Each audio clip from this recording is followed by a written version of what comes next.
Now, the UN agency that oversees this is the International Civil Aviation Organization, and its Secretary General, Fang Liu, warned the Security Council this session that terror groups continue to view aviation as a choice target to cause substantial loss of life, to disrupt connectivity between countries, and also to cause economic damage.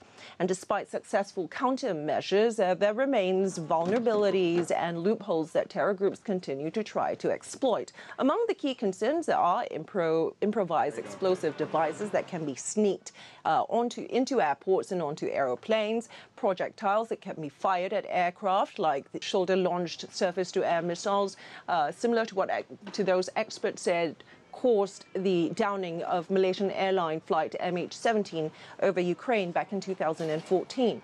Now, cybersecurity is also a major concern as airport systems and infrastructure, aviation infrastructure, are increasingly reliant on computers and information technology, and that increases their exposure to cyber threats. And the concern over terror threats doesn't just extend to safety and security. It also can hit at the economy. And the Secretary General of ICAO, Fang Liu, reminded the Security Council that about 50% of international tourism occurs through the aviation industry, and it also accounts for 35% of the value of international trade.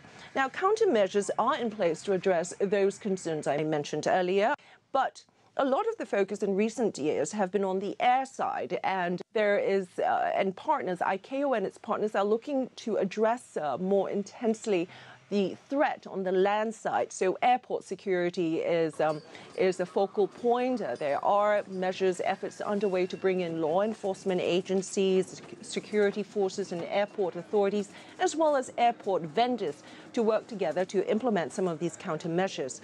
Other areas include better information sharing, better coordination among countries and their aviation authorities, as well as better passenger data collection to prevent or limit movements of foreign terrorist fighters. Now, where the Security Council can come in is it can help ICAO implement or urge member nations to implement many of these countermeasures and also endorse this new ambitious global aviation security plan that ICAO is putting forward. Another area that ICAO is hoping the Security Council can help with is to allocate part of its counter-terror funding to help member nations contribute and invest in their aviation security projects. Li Ling Tan, CGTN, New York.